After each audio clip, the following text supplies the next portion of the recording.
Hello everyone, welcome back to Comic 47 Vlogs.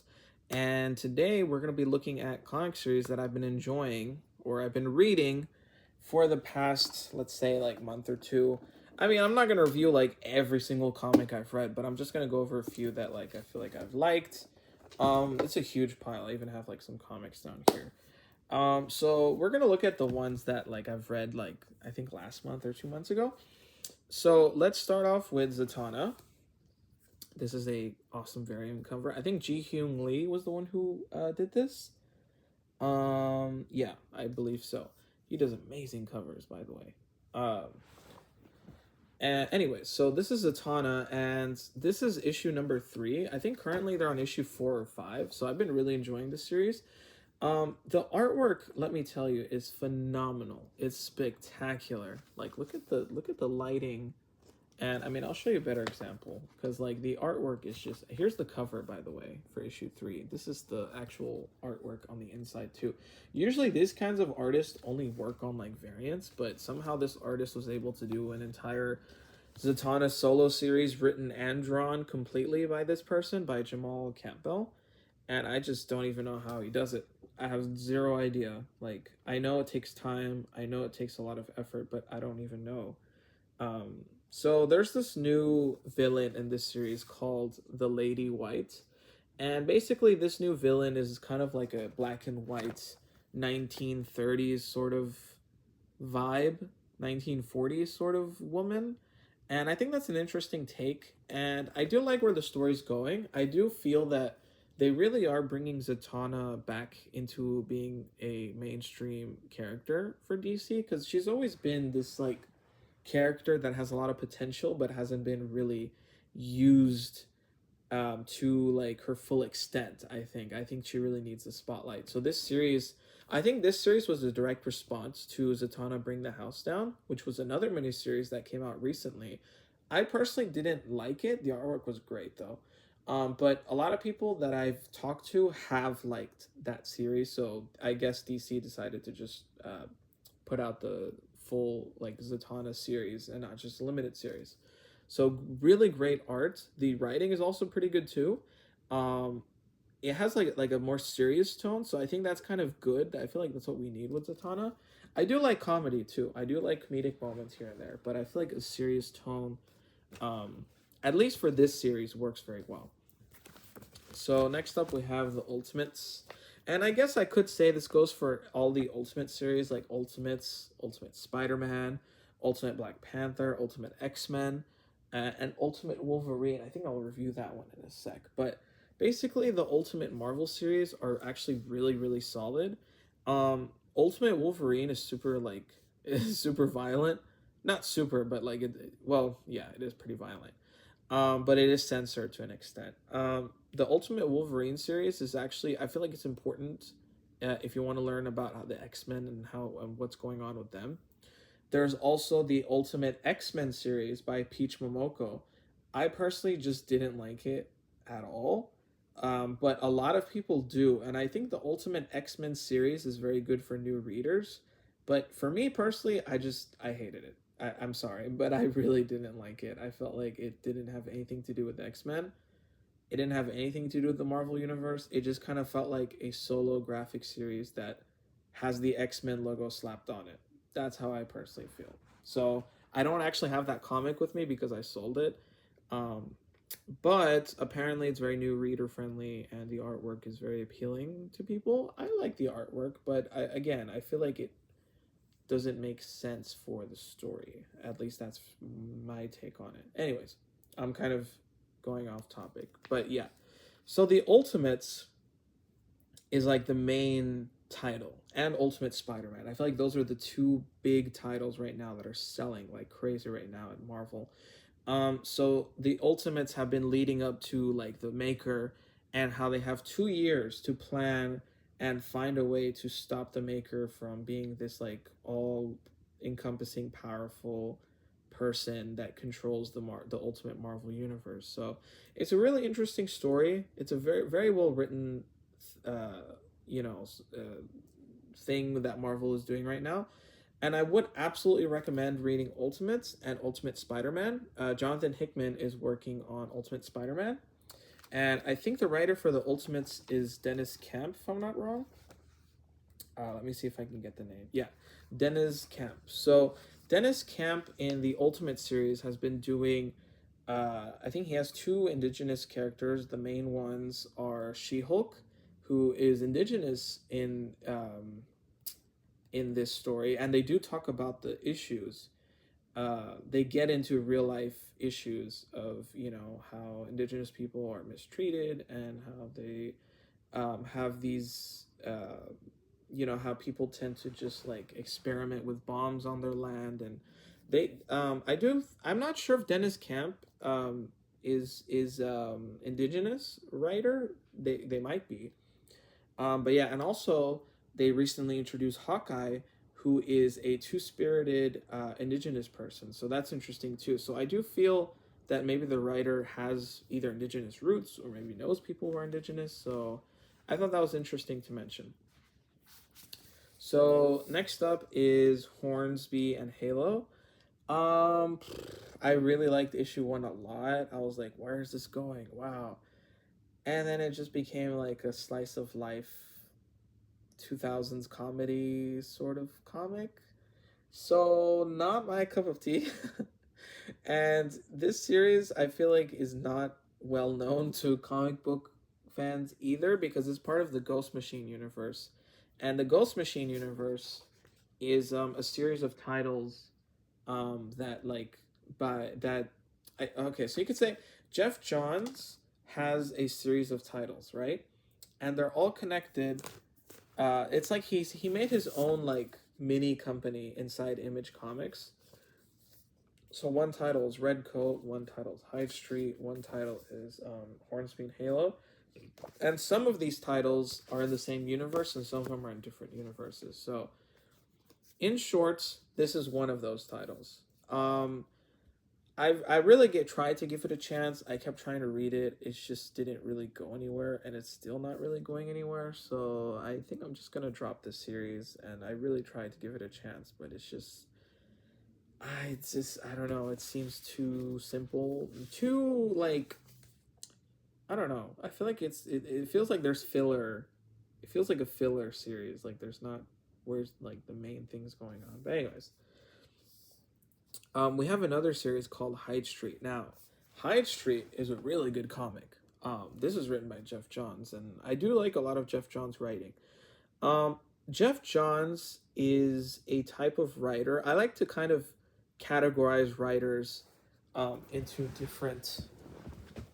I like to say that there's writers that can create characters, new characters, and make you care about those new characters. And then there's writers that are really good at already established characters. I feel like Jeff Johns is very much a writer that he's good at making you care about someone that you don't even know or that's not well known. He did that with Aquaman. He did that with Green Lantern. Although Green Lantern was already pretty well known, but he further adds the popularity, I'd say. So Hyde Street is just this whole universe of like there's this street called Hyde Street, and Hyde Street is like a street that it's kind of like it's hard to explain. The whole concept is that it's a living entity. It's a street that grabs people uh, and like it's so hard to explain. I don't even know how to explain it. It's a really good series. It's got horror in it, and I'm not normally like a horror kind of person. I don't really read horror comics, but it's a really good one. So basically, the street um, punishes people that have done bad, you could say. So if someone, I don't know, was like a killer, let's say, this this living entity of a street will grab that killer and say, "Okay, now you work for me. You're gonna go find bad people and punish them."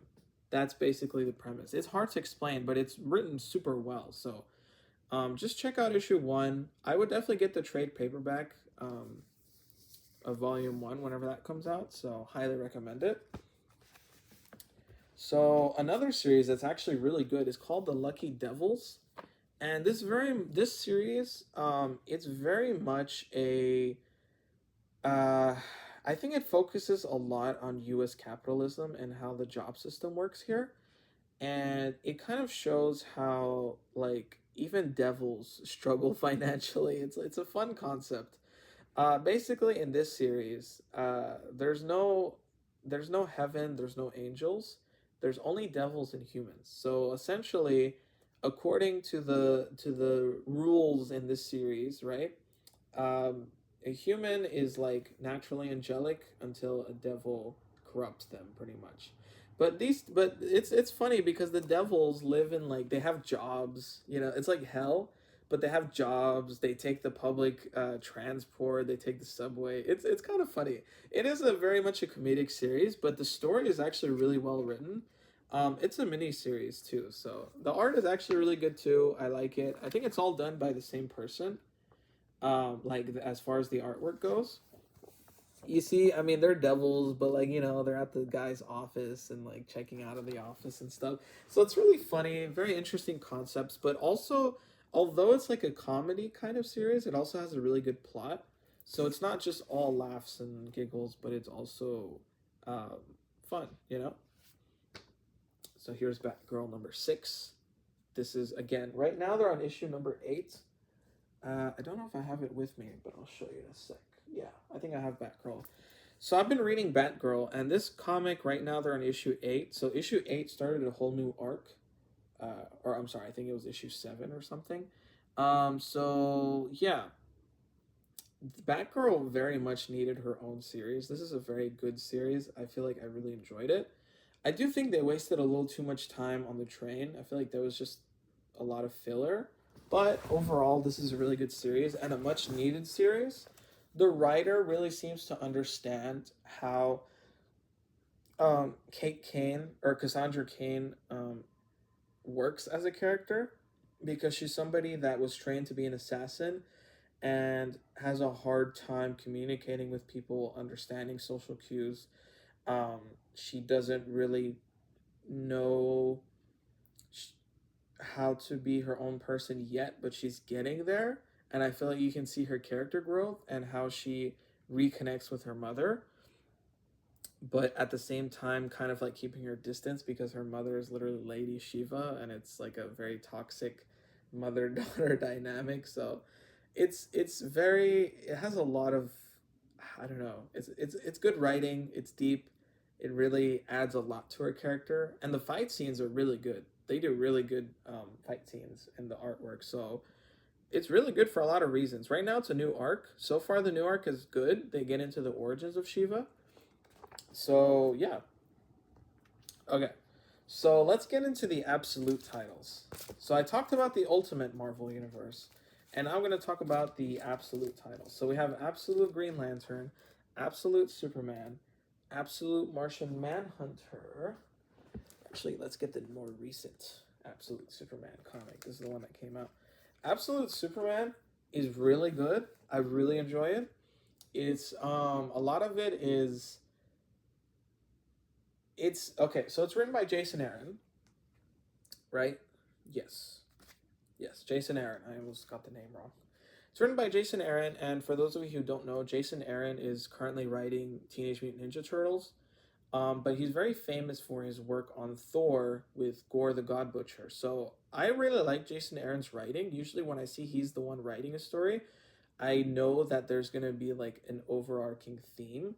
Because some writers are focused more on like a long term sort of plan, and he's very much like a long term planning writer, kind of like Jonathan Hickman. So he's doing really good on Absolute Superman. Um, he talks about a couple of real life scenarios and real life issues as well. In Absolute Superman, he talks about AI and the issues uh, surrounding it, and he also talks about capitalism and how like the people who are in lower working class positions don't seem to get appreciated, and how the rich just get richer. So he does get into like issues with capitalism and issues with AI, which me personally, I really like reading about that. And I feel like it was a good read. But that's not the main thing he talks about. He gets into those subjects, but like he also focuses a lot on Superman. And this Superman is very different from Clark Kent, but yet has a lot of the core aspects. It feels like a different character, but at the same time it feels like the essence of Superman. It's like it really feels like this is what Clark Kent would be like if he had grown up in a different place in a different scenario and if this and that happened. So he's a lot younger, he's still learning, he's more naive, but at the same time he's more serious and he has a lot of heart and he's trying to understand people and he's trying to see what's going on. You know, he has a lot to learn. So it's a very good series. And then we have Absolute Green Lantern. We got into issue number 3, I think, released this week, if I'm not wrong, or last week. Um, Another good series, really solid. I like how Abin Sur is more of like a villain, or and he's just this giant guy. And I like how Hal Jordan is like this guy who's like, oh my god, what's going on? Like I don't even know what this is, and and then I don't know. I do like how they changed the characters, and it's written by Al Ewing, who also is currently writing the all new Venom series, and he's written Immortal Hulk and Immortal Thor. And Al Ewing is a writer that I appreciate a lot. So yeah. So I have so far all the Absolute series have been really good. Like Absolute Green Lantern, great. Absolute Superman, great. Wonder Woman, great. Batman, Absolute Flash. Like, go read all of them. At least read issue 1 if you can, or get volume 1 of each one. Then you can pick out which ones you like the most. But they're all really good. They're well worth a read. Absolute Martian Manhunter, I made a video on this in my recent videos, but it is just a work of art. That comic is just like pure art. Um, Anyways, I think that does it for part 1 of comics that I've been reading. Um, so yeah, I have been babbling a lot. I'm gonna post a part 2 because I want to talk about all the comics that I've been reading because I'm excited and I'm a big comic book fan. So we'll get that in a sec. Yeah, anyways, with that being said, thanks for watching, and I'll see you on the next one. Leave a comment, by the way. I want to hear you guys' comments. I want to hear what you guys have to say. What do you think? What comics are you reading right now? What's your favorite series? What do you agree on? What do you disagree on? I want to hear you guys' thoughts. And yeah. So anyways, have a good one.